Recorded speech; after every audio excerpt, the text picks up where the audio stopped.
Boa noite, vamos começar a nossa aula então. Eu sou o Adriel de Castro Silvério, esse é o exercício 7 de difusão de calor e massa, mestrado de Engenharia Mecânica na URGS.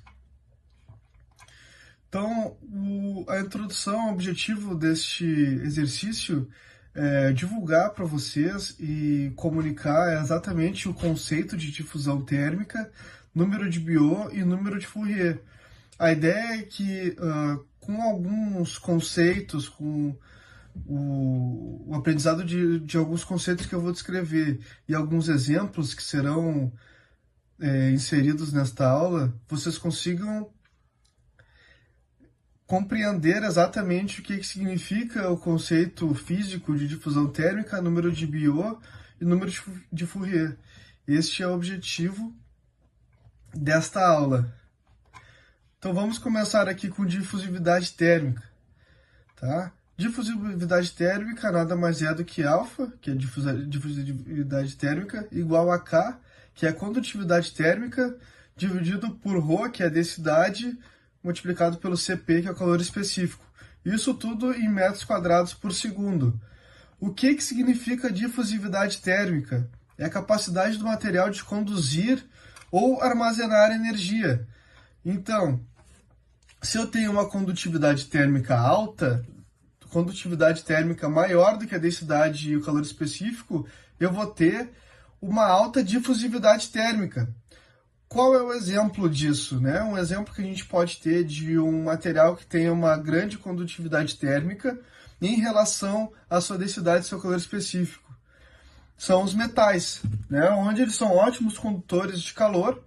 Então a condutividade térmica vai ser bem alta, a difusividade térmica vai ser bem alta. E em contrapartida, se eu tiver uma densidade e um calor específico maior do que a minha condutividade térmica, eu estou falando de um material isolante, onde eu vou ter uma capacidade maior de armazenar, que é esse ρCp, uma capacidade maior de armazenar energia do que de conduzir. Então a parte superior aqui dessa equação, onde eu tenho a condutividade térmica, representa a condução de energia, e a parte inferior, o armazenamento dessa mesma energia. Passando adiante, nós temos um outro conceito aqui, que é o número de Biot. Nessa imagem aqui, a gente consegue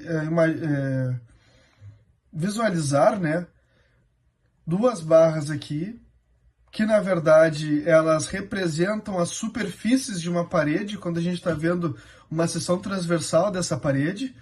Então, do lado de dentro aqui, que é o TS1, eu tenho uma temperatura mais alta, e aqui no lado externo eu tenho uma temperatura mais baixa, tá?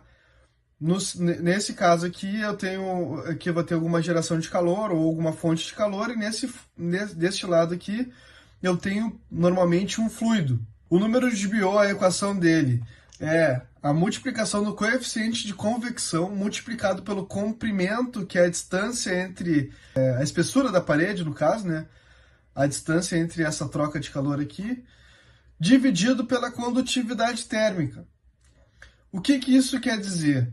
Tá? Nós temos 3 exemplos aqui do número de Biot, né? Então, assim, vamos imaginar um forno elétrico, tá? Forno elétrico deu bastante problema nas residências, porque muitas pessoas colocam um forno elétrico que não é de embutir, embutidos em armários, tá? O que significa isso? O forno elétrico que ele não é de embutir, as paredes deles não são isolantes o suficiente para que tenha perda de energia ou perda de calor entre a parte interna do forno e a parte externa do forno. Isso faz com que os móveis que estão em volta do meu forno, eles recebam essa energia, absorvam essa energia, e pode ocasionar até um incêndio, né? Pode ocasionar a queima dessa madeira, mas essa madeira ela vai absorver esse calor, ela vai provavelmente modificar a sua estrutura, e em função de que eu estou usando um forno que não é próprio para aquele tipo de mobiliário, tá? Agora, os fornos que são próprios para embutir, eles têm na sua espessura, na sua parede, eles têm materiais que não conduzem a energia. Outros, então, são materiais que têm uma capacidade de armazenar essa energia, mas não dissipar ela para a parte externa da minha parede, tá? Onde que eu identifico isso, né? Nessa minha condição. Eu tenho aqui a parte interna do forno, tá? E aqui a parte externa do forno.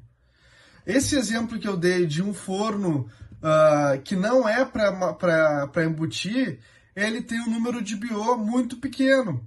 Então ele tem uma variação aqui da minha temperatura 2 e da temperatura da superfície 1 e a 2, que é a parte interna e a parte externa, e essa parte aqui é a parede do meu forno.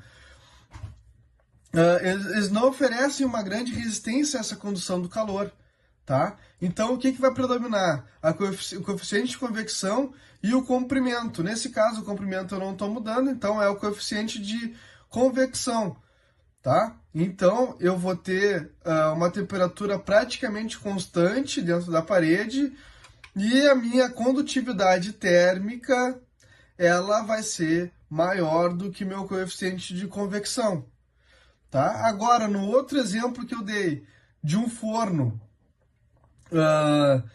que é próprio para embutir na parede não, nos nossos armários, ele apresenta essa condição aqui, ó.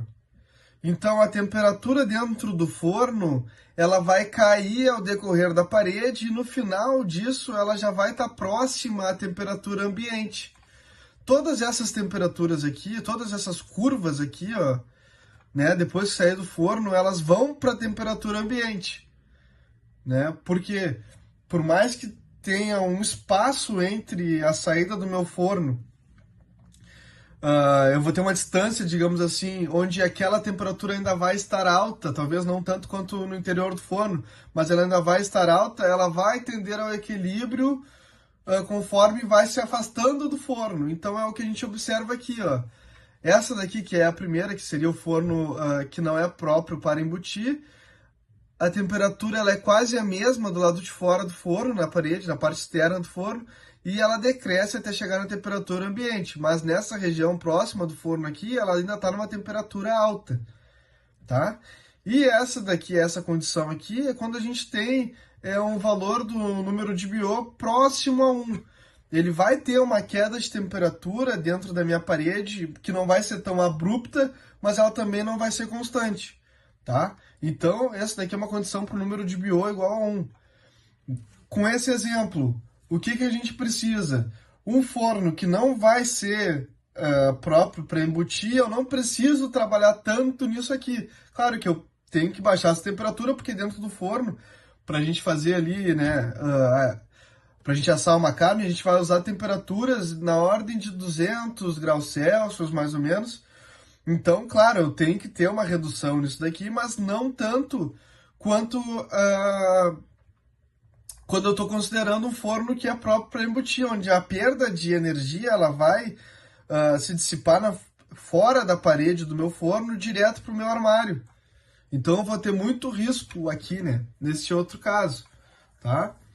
Nesse caso aqui também a gente tem riscos de queimaduras e tudo mais. Também tem que ficar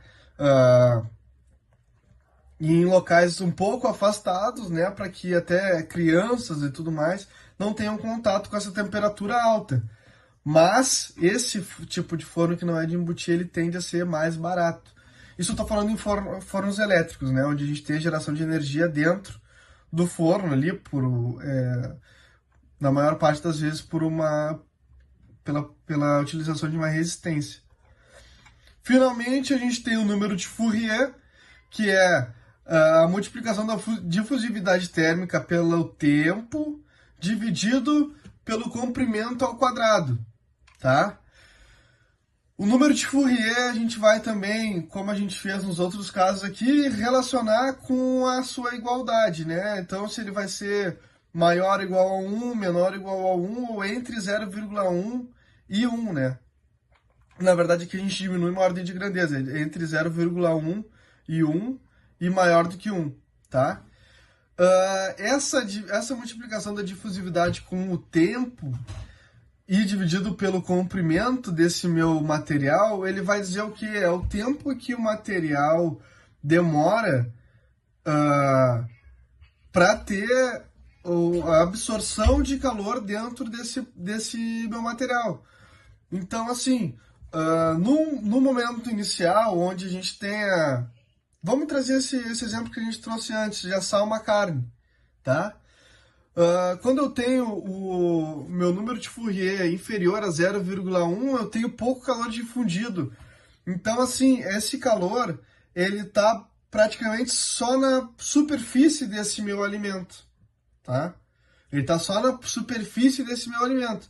Ele não penetrou ainda o meu alimento. Então, se essa razão aqui for inferior a 0,1, eu tenho... eu não tenho a penetração de calor, de energia, nesse meu material, tá? E por que a gente trata aqui de comprimento ao quadrado?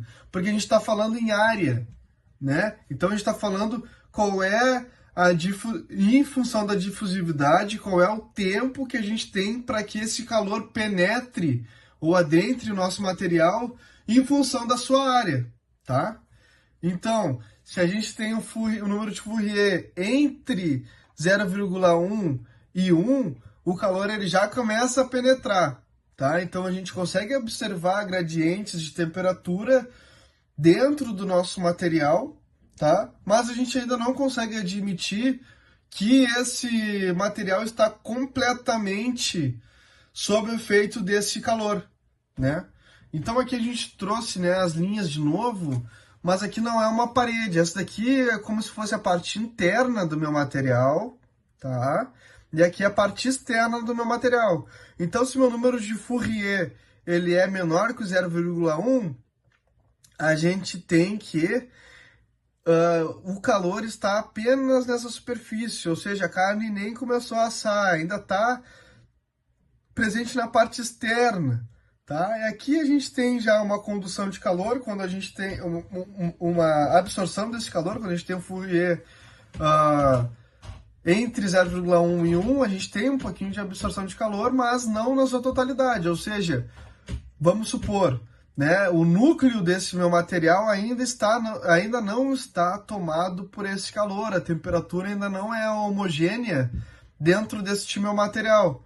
Então aqui seria quando a gente está considerando entre 0,1 e 1, é como, voltando para essa prática da carne assada, é como se o calor não tivesse chegado ainda no fundo, né, no interior dessa carne. Então a gente tem a carne assada do lado de fora e um pouquinho no seu interior, mas não lá no meio. Então se a gente for cortar, tirar um bife desse meu alimento, lá no interior eu vou ver aquela parte bem avermelhada. Por quê? Porque é como se ainda estivesse crua aquela parte. E quando cozer essa parte, eu vou ter um número de Fourier muito maior do que 1. Então, essa é a explicação que a gente tem para o número de Fourier, que a gente tem para o número de Biot e para a difusividade térmica. Agora, como elas se relacionam? O número de Fourier ele é diretamente ligado à difusividade. Então, assim, como eu trouxe aqui, né, eu tenho a parte de condução de calor na parte superior da minha equação e quanto maior a minha difusividade, maior vai ser a minha condução de calor, tá? Então aqui também o número de Fourier, quanto maior a minha difusividade, quanto maior a minha condução de calor, maior a minha difusividade e maior o número de Fourier. Isso também é aliado ao tempo. E obviamente eu tenho aqui dividido pela área, porque quanto maior esse meu pedaço de carne, mais difícil vai ser, mais tempo vai levar para ele assar. Então essa é a relação entre o número de Fourier e a difusividade térmica. E também a gente tem o número de Biot, considerando também que aqui a temperatura ela vai ser absorvida, né? A gente vai ter uma absorção de calor aqui para transmitir esse calor para essa outra parte, tá? Então é dessa forma que se relacionam os três. Nós temos aqui as formulações e temos também os exemplos das leis. Essa é a nossa aula de hoje. Muito obrigado.